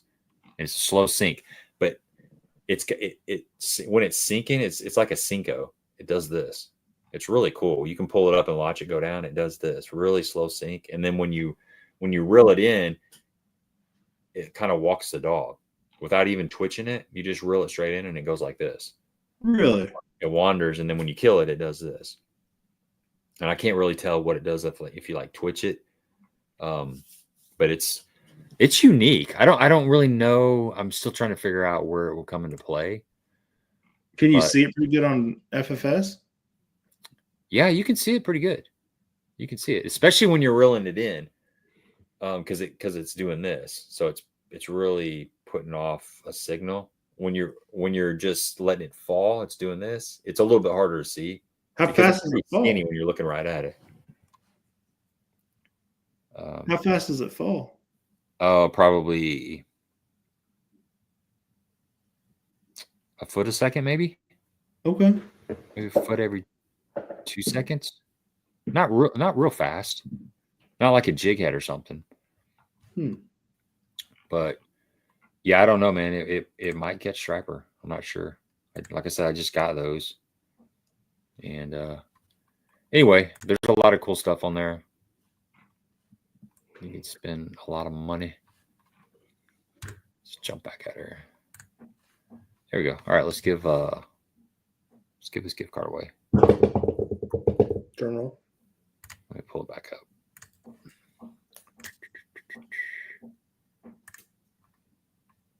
How many people are on there? Only 8 people? Come on now. It's a $25 gift card. All right, here we go. Let's draw it.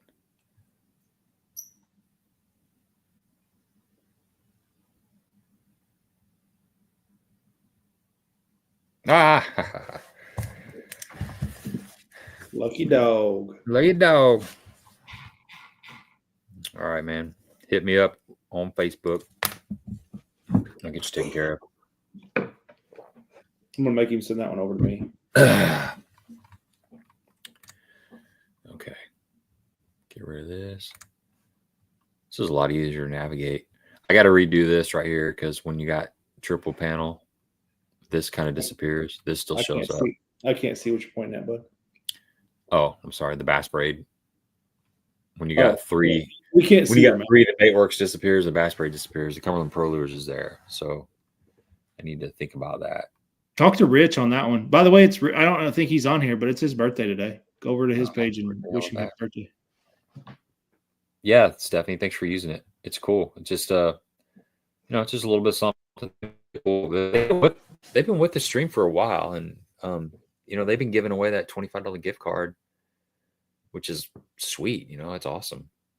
I'm super happy that they've been the sponsor of the stream for quite a while. And then, with Bass Braid's on board now, things are looking good.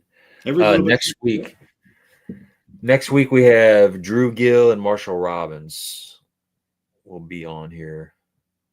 Robinson. Yeah, Robinson. Is that right? Yeah. Marty Robinson's son. Yeah, Robinson. They just won the MLF team tournament last week. I tried to have them on this Tuesday, but they couldn't make it happen. So that's going to be cool. 2 young guys. We've had Drew on before, but it'll be cool to get their take on the team format, which has been really, really cool to watch. I really enjoy that. And then there's one more MPFL coming up the next couple weeks. And then that's it for the tournament stuff until. Where's that one at? I don't know. I'm not sure. I am not sure. Pull it up.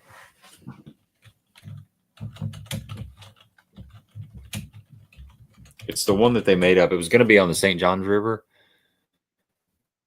They pushed it back at St. Johns. That hurricane had came through there and it flooded. Right.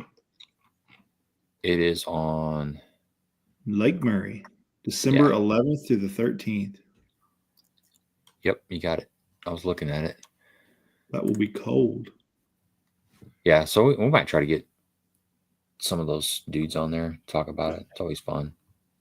Definitely get the winner on here.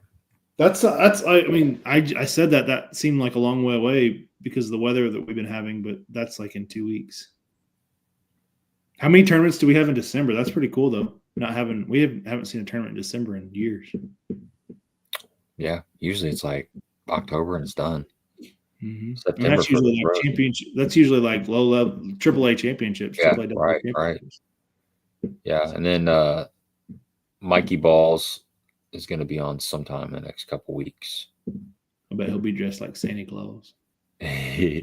he's re-rigging his boat. So he got him a new boat and he's getting her all set up. And as far as other guests, I don't know. I reached out to Michael Neal trying to get him. He was going to come on a couple different times and he just didn't work out. Mark Daniels Jr. is on the list and got several more people out there that we're going to try to get on here. Heck yeah. So who you guys want to see? You got anybody that's been kind of in the back of your brain? All the 29 people that are out there. You know, a lot of these guys it's cool to get some of the people that, like Mark Daniels Jr. would be really cool because you don't see him on live streams. Michael Neal's the same way. They just don't do live streams. Jordan Lee would be pretty cool. Jordan's a cool dude. I could try. I don't know. See how I can get a hold of him. Get a hold of BP, Brandon Paulman. Yeah, I could. He's been in the chat before. I don't know about Blockit. Yeah, he has. He has. Who was it that we had on? Was it Russell? It was when Mike was on. Yeah. I think he knows. I don't think he knows Paul. I could call old Randy up again. He's got the new jig that came out with Cumberland Pro Lures. Most people don't even know about it. You could do who's his buddy down there? Who? The guy that does the fishing app. Johnny Schultz. Oh, Johnny Schultz. Yeah, he's always a good guest. We need to have Stefan back on here again too. Yeah. Talk about the master angler that him and Pangrak did. Yeah, I've been watching some of that. That was pretty good. I haven't watched any of it, but I listened to all their podcasts. It looked like it was an absolute struggle bus. It's tougher than what you think. Yeah, they were all gung ho like 2 weeks and they can get it all done. And what they get, they each got one crappie the last day, like the last day of the last day marathon. Yeah, Livesey would be pretty cool too. Bad day to be a bush light. Dion's awesome. Always. He's one of my favorites. The Randy Howell one was really good. That was a pretty good. Get Pangrak back on. Yeah, definitely.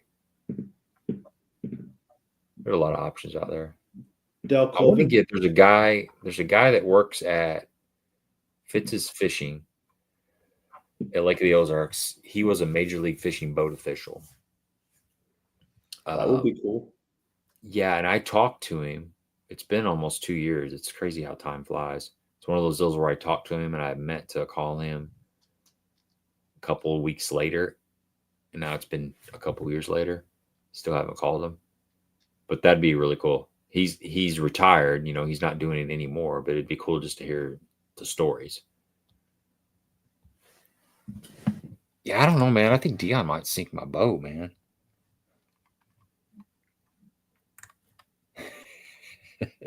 Coach. Yep. His name's Coach. That's right. You got his number, Jay? I'd like to get a hold of him. I bet he's got some pretty cool stories. I mean, I sat there and talked to him for a while. And I know, you know, I didn't even think about asking him if he wanted to be on the live stream, but I'm sure he probably would. He's got a lot of good stories. Brian Thrift. Matt Airy. Yeah. Thrift to be good. JVD. KVD maybe someday. JVD. Let's start with the Okay, thanks. Earlier letter.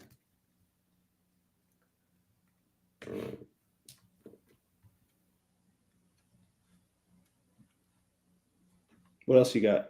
You got big plans for Thanksgiving? We're going to Jefferson City. My aunt lives there. Cool. Yeah. 4 hours there. We'll eat for 4 hours and then come back. It's a long day. Yeah, it's a long day. Yep. What about you? Staying local?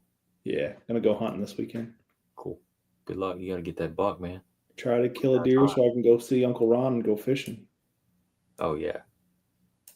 Yeah, it's I almost called him on Sunday and see if he wanted to jump in the boat because it was going to be the last nice day, but I took Caleb out instead. So probably better off that I took Caleb out than drove over to Illinois and fished with Ron. So yeah, I think it's gonna get good over there soon. I mean, I know where the bait's at. It's been in the same area for a while. There's fish related to it, but I've tried it like 3 times and I just haven't had that day, that really killer day. Yeah, Adam Boley, he's been just crushing. He's been on fire for like 3 years or more. I mean, probably more than that. I mean, he's been doing good in Anglers in Action. I know he won the Warrior William tournament last year. Just recently won a couple tournaments.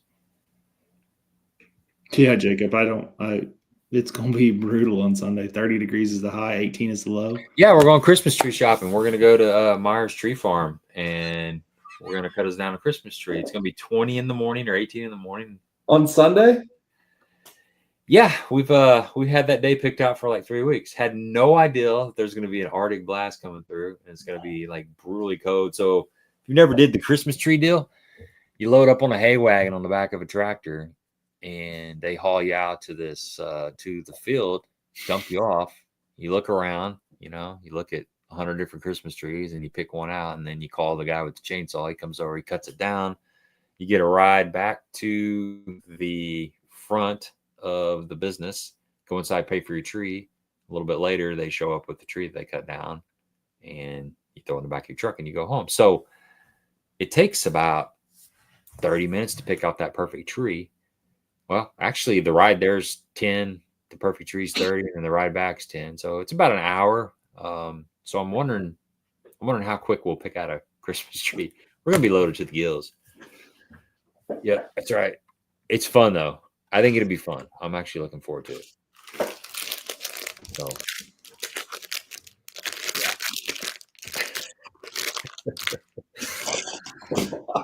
I feel sorry for the guys that cutting down the trees. Well, I was thinking that I'd rather be the guy cutting down the tree with either the warm chainsaw or just a handsaw. At least you get a little bit of warmth while you're doing something. Yep. The guy that's giving the tractor rides, that's probably the worst job. He's probably got a cab tractor and he's going to be sitting in No, he doesn't. It's an old school tractor. Oh, is it really? Oh, yeah. Yeah. It's an old school tractor. I'm pretty sure. I think that's what it was last year. Yeah. Yeah, you're right. I am trying to enjoy that as much as possible. It's awesome. We're not Scrooges, but we won't put any Christmas stuff up until after we get rid of this holiday or done with this holiday.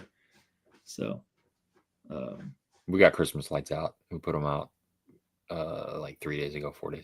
Did you? Yeah, but the tree won't be up until after Thanksgiving.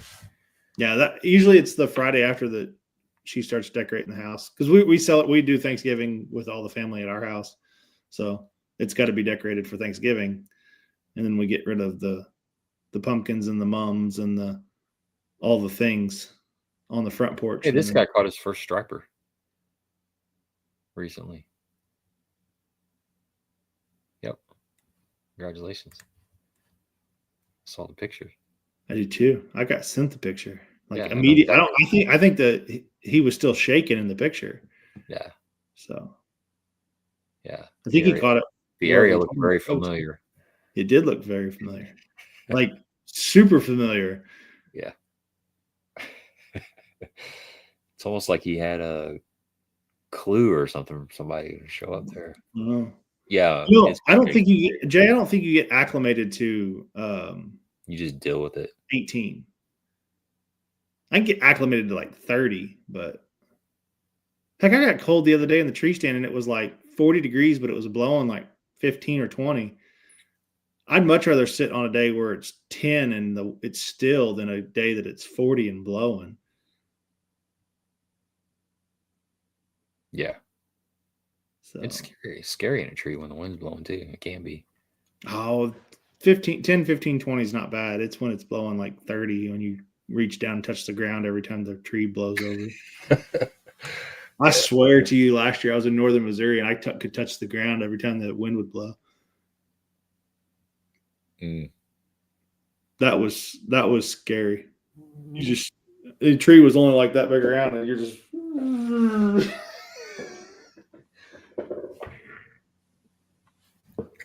Yeah, I know, Steph. It's things when they got their driver's license in May. Well, basically like July is when they started figuring out that they could just go to a friend's house anytime they want. And so they've been running around. Like the other day, they got home from work at 9, took a shower, and then they went over and spent the night with their friend. And it's weird being out. Like I was out, and I think I was actually on the phone with you, Jonathan. You That were? might have been. I can't remember what night that was, but it was weird seeing them come out at 9:30 or 10 o'clock, get in the car by themselves, and go stay a night with a friend. Yeah, I remember you asked them, like, where are you going? It's a school night. I thought it was, yeah. I guess no, it's not, Dad. It was Sunday. That's right. Yep.